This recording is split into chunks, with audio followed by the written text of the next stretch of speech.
बात है 18 नवंबर 2022 की।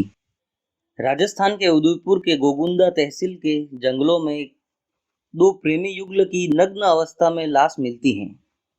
तो ग्रामीणों द्वारा पुलिस को इन्फॉर्म किया जाता है। पुलिस घटना स्थल पर पहुंचकर यह पता लगाने की कोशिश करती है कि ये प्रेमी युगल कौन है और इनकी इस अवस्था में किसने हत्या की। पुलिस द्वारा 300 से ज्यादा सीसीटीवी फुटेज खंगालने के बाद में जब सारी घटना का पता लगाया जाता है तो मृतक की पहचान राहुल मीणा, जो कि सरकारी स्कूल का टीचर था, और महिला सोनू कंवर के रूप में पहचान की जाती है। इस हत्या के बारे में इन्वेस्टिगेशन की जाती है तो पुलिस को पता चलता है कि टीचर राहुल मीणा और सोनू दोनों एक साथ मंदिर में जाया करते थे। धीरे धीरे इन दोनों में जान पहचान होती है, बातचीत होती है और बातचीत धीरे धीरे प्यार में बदल जाती है।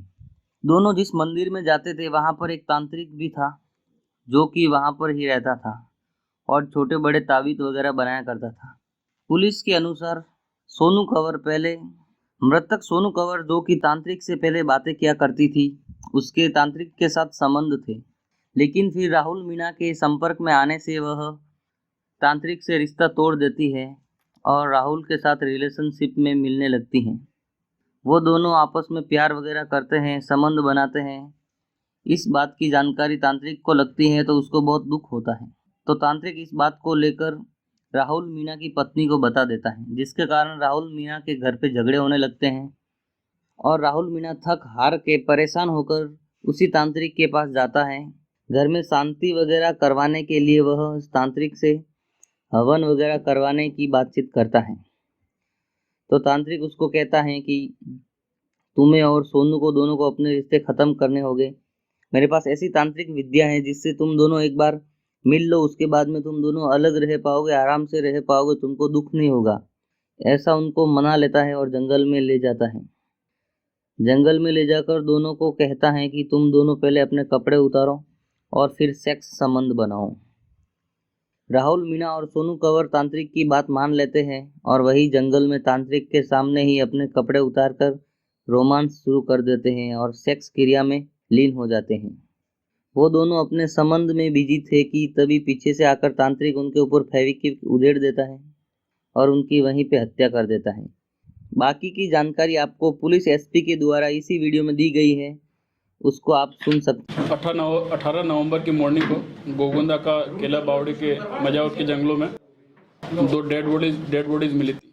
एक लेडीज़ की, एक जेंट्स की, और दोनों नग्न अवस्था में थी और काफ़ी ग्रूसम अवस्था में उनकी डेड बॉडीज थी।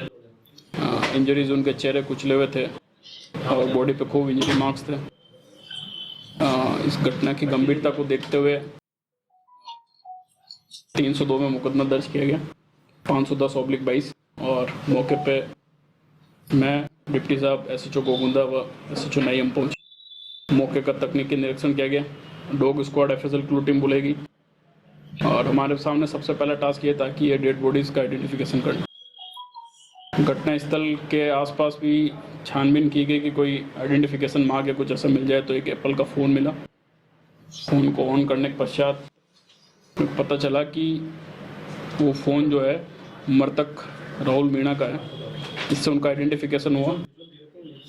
प्राइमा फेसे एक आइडेंटिफिकेशन हुआ। मृतका का भी घर से और उसके घर से लोगों को बुलवाया गया, उन्होंने शिनाख्ती की गई, इस पर मुकदमा दर्ज किया गया। उनकी रिपोर्ट जितना विभत्स सीन ऑफ क्राइम था उसके हिसाब से एक special investigation team SP sir ने बनाई थी। मेरे नेतृत्व में गोगुंदा सी साहब, सीओ गिरवा साहब, नई एसएचओ, बिक्री एसएचओ। आइडेंटिफिकेशन के बाद जब हमें आइडेंटिफिकेशन मिल गया तो सीसीटीवी और सीडीआर एनालिसिस से हमने लगभग 50 सीसीटीवी फुटेज चेक किए कि ये किन किन के हो सकते हैं। इनका रूट पूरा हमने स्कैन किया, रूट पे सीसीटीवी चेक किए गए। उसके पश्चात इनके सीडीआर का अवलोकन फरमाया गया। उसके पश्चात हमारे पास सीन ऑफ क्राइम पे जितना इमोशनल इन्वेस्टमेंट किया था क्रिमिनल ने उनको मर्डर करने में, उससे वो कोई उनका नॉन पर्सन और कोई उनकी पर्सनल खुन्नस रखने वाला व्यक्ति हो सकता था। तो इस चीज़ को ध्यान में रखते हुए मृतक के घर वालों से, मृतका के घर वालों से हर पक्ष से कड़ी पूछताछ की गई। कॉमन नंबर जो सीसीटीवी फुटेज से जो हमारे पास फुटेज आई तो उसमें एक व्यक्ति मृतक मृतका के साथ जंगल की तरफ जाते हुए दिखा। तो वो कोई नॉन पर्सन था, तो कॉमनैलिटी से जो नॉन पर्सन है वो सारे के बाद हमने मुलजिम अरेस्ट किया। उसका नाम है बालेश जोशी, 52 वर्षीय व्यक्ति है और ये गोगुंदा एरिया में भोपा जी का काम करता है। मृतक मृतका क्योंकि दोनों लोकल हैं और ये लोकल भोपा है, तो उनकी फैमिली दोनों शादीशुदा हैं और इनके फैमिली में कोई पर्सनल इश्यूज रहे होंगे, तो ये इनके संपर्क में 4-5 सालों से थे।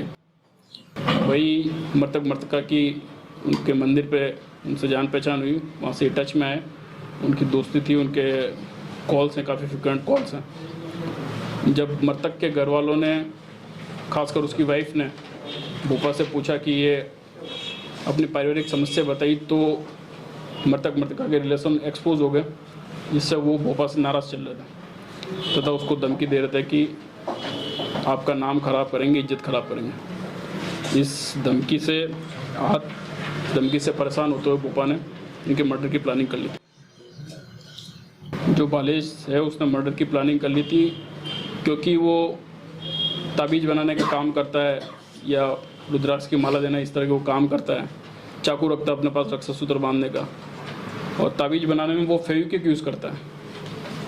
तो उसके पर्सनल एक्सपीरियंस से उसको पता था कि उंगली वगैरह चिपक जाती है, अच्छे से चिपक जाती है। जब आप रिप ऑफ करते हो तो छुड़ाना आसान नहीं होता। तो उसने 50-60 फेविक्विक खरीदी, 10-15, 5 रुपये वाली। उसने बोतल में इकट्ठा की, उसने 200-250 ml फेविक्विक इकट्ठा की। चाकू उसके पास हमेशा रहता है रक्षा सूत्र काटने के लिए। और 15 नवंबर को उसने प्लान बनाया मर्डर करने का, एग्जीक्यूट करने का। उसने मृतक को सुखाड़े सर्कल पे बुलाया, वहाँ से उसको ये झांसा देते हुए कि आज आखिरी बार आप मिल लो, फिर इसके बाद आप सुधर जाना। इसी झांसे से उसने मृतक मृतका और ये तीनों लोग इकट्ठा हुए और निकले और घटनास्थल पे पहुँचे। वहाँ पे आखिरी बार उनके रिलेशन इस्टेब्लिश हो रहे थे। इस मौके का फ़ायदा उठाते हुए उसने, जब वो इंटरकोर्स में इंगेज थे, तभी उसने फेविक्विक की बोतल दोनों विक्टिम्स पे गिरा दी। इससे उनकी आंखें, उनके मुंह, प्राइवेट पार्ट्स और शरीर की स्किन आपस में चिपक गई एक दूसरे से। कुछ उसके हाथ पे भी फेविक्विक गिर गया। उसने ग्लव्स पहन रखे थे। और उसके बाद जब वो थोड़े से फिर भी पेसिफाई नहीं हुए तो उसने चाकू से उनके गलों पे वार किया, उनका मर्डर कर दिया। फिर वो गलों पे वार करने से भी नहीं मरे, थोड़ा और चिल्लाने लगे और वो फोर्सफुली जब एक दूसरे से दूर हुए तो इसमें उनकी स्किन एक दूसरे से निकल के एक दूसरे पे चिपक गई और प्राइवेट पार्ट भी रिप ऑफ हो गया। इसके बाद उसने उनकी पहचान को छुपाने के लिए और ये इंश्योर करने के लिए कि मर गए, दोनों का चेहरा पत्थर से कुचल दिया। और जिस बाइक से वो आया था फिर उससे वो वापस चले गए घर पे। इस घटना को कारित करते समय उनके हाथ में इंजरी आई थी, पैर में भी थोड़ी सी इंजरीज थी। उनके मेडिकल रिपोर्ट अपन ने करवाई है टेस्ट, उनके कट इंजरीज है उनके अंगुलियों में। और फेविक्विक लगने से जब वो जो ग्लव्स चिपक जाते हैं उसको उसने रिप ऑफ करके जो मौके पे फेंका है तो उसके अंगूठे पे भी स्किन निकली हुई है पूरी। और इसकी मृतक मृतका से दोनों से बात हुई थी उस दिन, और ये क्योंकि कॉमन पर्सन है, भरोसे का आदमी है, तो इस तरह हमने इसको जीरो इन किया। उससे पूछताछ की, सारे पक्षों से पूछताछ की, उससे भी पूछताछ की, तो उसने फिर स्वीकार किया अपना जुर्म करना।